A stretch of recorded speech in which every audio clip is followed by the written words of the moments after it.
En manchette aujourd'hui, un groupe de citoyens bloque l'école à Kitsakik et le député Sébastien Lemire revient à la charge pour un bureau de passeport régional.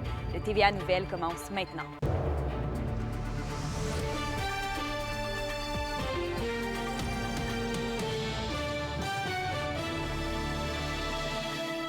Bonjour tout le monde, bienvenue au TVA Nouvelles. On commence avec l'école primaire de la communauté de Kitsakik qui est fermée une fois de plus, et ça depuis hier. Une quinzaine de citoyens bloquent l'entrée à la communauté au personnel enseignant qui arrive en autobus. Ils dénoncent la gestion de l'établissement scolaire qui a vu dans les dernières semaines plusieurs mouvements de personnel, dont le départ de l'ancienne directrice du service de l'éducation de la communauté, Cheryl Wild. Les manifestants affirment que le chef de la communauté, Régis Pénosoué, refuse de discuter avec eux. Et on poursuit avec le député Sébastien Lemire qui sort l'écrou contre le gouvernement fédéral. Il juge que la population de la région est prise en otage dans le dossier de l'établissement d'un bureau de passeport régional à Rouyn-Noranda. Il faut savoir que le bureau le plus près est celui de Gatineau, qui se trouve à 600 km de distance. Pour lui, le gouvernement fait preuve de mauvaise foi dans le dossier puisque tout l'équipement serait déjà en place, mais qu'un problème de logiciel serait la cause du retard. Retard qui dure depuis le 18 septembre 2023, soit plus d'un an. Il est inacceptable, selon lui, de toujours obliger les citoyens à se déplacer sur de longues distances et d'assumer des coûts supplémentaires pour l'obtention de leurs documents.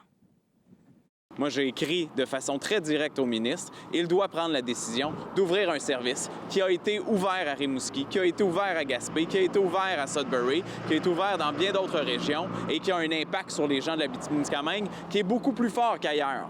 Parce que si t'es à Rimouski, tu as 2 heures pour te rendre à Québec. Si t'es au Saguenay, tu as 2 heures pour te rendre à Québec. Si t'es à Rouyn-Noranda, tu as 6 heures pour te rendre à Gatineau ou pour te rendre à Montréal. Ça veut dire que tu pars la veille, tu te prends une chambre d'hôtel, 250$, à peu près quoi, 100$ de gaz. Après ça, tous tes repas dans la journée. Si tu veux déposer ton passeport, le sortir en urgence, puis l'avoir à la fin de l'après-midi, rendu à 4 heures, tu n'as peut-être pas l'énergie après avoir passé une journée dans la salle d'attente pour revenir jusqu'à Rouyn-Noranda, par exemple, ou en Abitibi-Témiscamingue. Donc, c'est une deuxième chambre d'hôtel, un autre 250$, c'est 3 jours d'arrêt de travail. À un moment donné, il y a des conséquences sur les gens.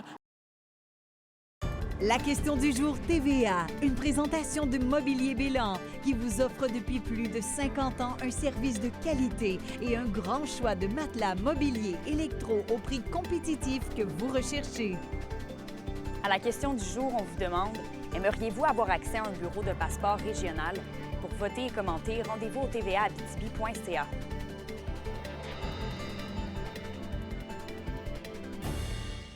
Maintenant, l'Institut national des mines interpelle le ministre de l'Enseignement supérieur pour bonifier la formation en salle de contrôle. Dans un contexte où il y a de plus en plus de mines intelligentes et automatisées, l'organisation plaide pour que la formation soit ajustée en conséquence. Des compagnies minières de la région comme Anico Eagle et Eldorado Gold de Québec ont salué l'orientation de l'Institut. C'est un alignement qui fait suite au colloque 2024 de l'Institut national des mines qui se tenait à Chibougamau. Toujours dans le domaine minier, mais cette fois-ci en lien avec le projet ORN 5 à Rouyn-Noranda, Ressources Falco annonce le renouvellement du comité consultatif. Créé en 2019, il vise à faciliter les communications entre les différentes parties prenantes pour trouver des façons de maximiser les retombées sociales et économiques du projet. Le groupe consultatif sera officiellement créé à la suite d'une première rencontre prévue cet hiver. Et d'ailleurs, Falco cherche actuellement des citoyens du secteur d'Alembert et des représentants de groupes environnementaux pour finaliser la composition du comité. En habitation maintenant, alors que plusieurs logements à prix modique en Abitibi-Ouest étaient vides il y a encore quelques semaines, eh bien aujourd'hui, ils ont presque tous trouvé preneur.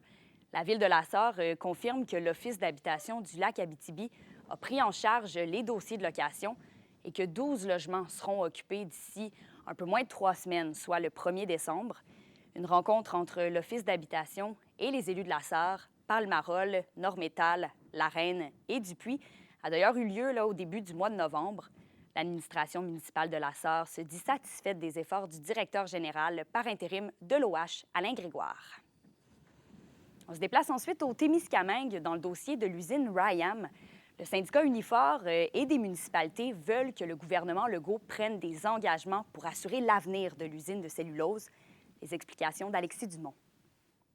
Unifor demande à ce qu'une entente d'achat d'électricité d'Hydro-Québec à Rayam soit annulée puisque celle-ci ne respecte pas les normes d'énergie verte comme c'était le cas par le passé. Actuellement, comme il n'y a pas de production et que l'usine de cellulose est arrêtée, la bouilloire en question fonctionne avec du gaz naturel.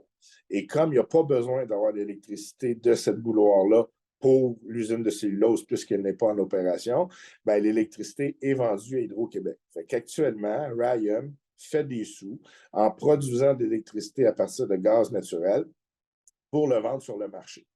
Et c'est là qu'on dit qu'un des leviers que le gouvernement peut exercer, c'est d'indiquer à Rayam que cet état des choses ne peut pas continuer. Unifor craint également que les profits que tire Rayam avec la vente de cette électricité à la société d'État retardent la reprise de l'usine par un nouveau propriétaire. En laissant Rayam continuer d'opérer ça, ben, il donnait une source de revenus à Rayam et peut-être que là, ça pourrait rentrer dans un rapport de force là, que de dire à Rayam, ben, cet état de fait-là ne peut pas continuer. Il faut que les pourparlers avancent. Une demande à la base provenant d'un regroupement de municipalités du territoire dont la ville de Témiscamingue fait partie. On avait déjà envoyé au ministère, à l'Investissement Québec et le gouvernement, des demandes.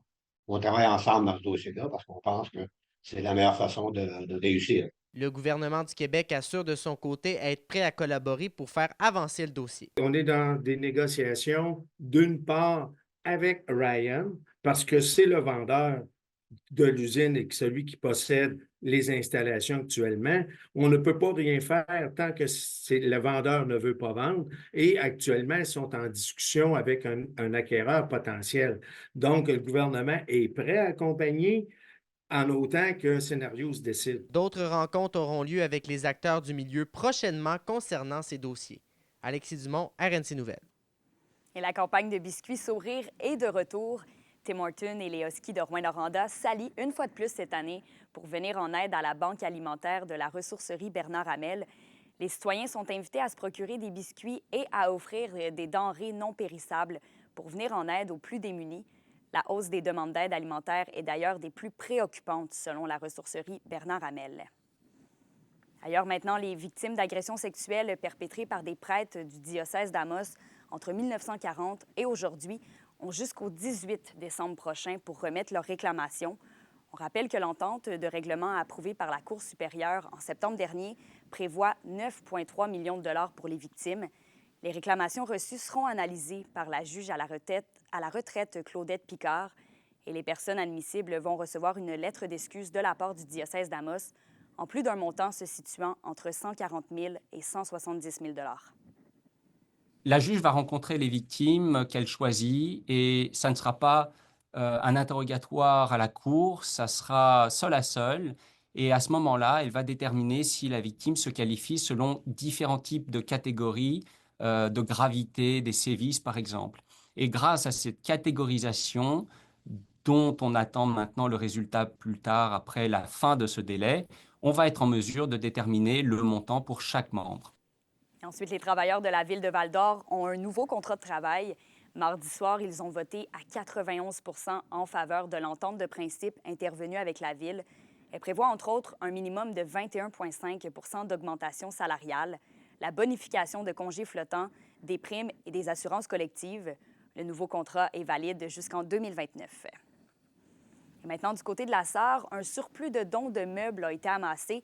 C'est en lien avec le violent incident qui a ravagé plusieurs édifices en juillet dernier, là, on s'en souvient, au centre-ville. La Ville invite donc les citoyens dans le besoin à venir se procurer gratuitement du mobilier reçu à la ressourcerie Le Filon Vert. Et c'est pour éviter que les meubles soient jetés inutilement. Et au culturel, le vernissage de l'exposition Résonance a lieu ce soir entre 17h, dis-je bien, et 19h à la galerie Céline J. Dallaire de Rouyn-Noranda. C'est une création qui comprend 19 artistes de la région.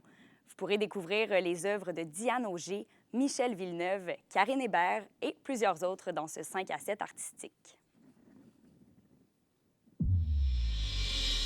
Les Huskies poursuivent leur domination sur les Foreurs. Ils l'ont emporté 4-1 hier soir lors du 3e duel de la 117 de la saison. Un duel chaudement disputé devant plus de 2000 spectateurs. La défensive des Huskies a fait la différence avec notamment le capitaine de la meute, Alex Carr, qui a mené la charge avec 1 but et 2 passes. Et si le premier trio infernal des Huskies a été tranquille, c'est la profondeur de l'alignement qui s'est démarqué. 1 but pour Thomas Verdon et pour Benjamin Brunel. Et du côté des Foreurs, Alex Durocher a été le seul marqueur des siens avec un but en avantage numérique.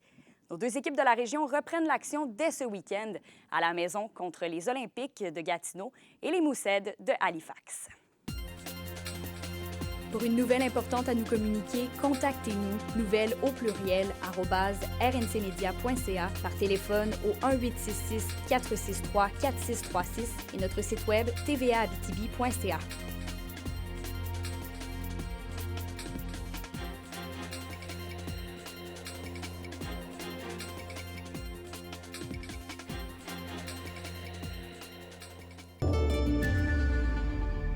À la météo aujourd'hui, ce sera de la grisaille toute la journée partout en région. En Abitibi, il fera un maximum de plus 3 degrés et de plus 4 au Témiscamingue. Et ensuite, pour ce soir et cette nuit, ce sera toujours des nuages, minimum de moins 4 plus au nord et de moins 1 plus au sud. Mais on garde espoir puisqu'on aura un petit peu de soleil dans les prochains jours. Et en terminant cet après-midi, on visite la nouvelle maison d'hébergement d'urgence pour personnes en détresse à la Sarre. Alexandre Cabana vous présente les nouveaux locaux ce soir au TVA 18h. D'ici là, je vous souhaite de passer une belle journée. À plus tard.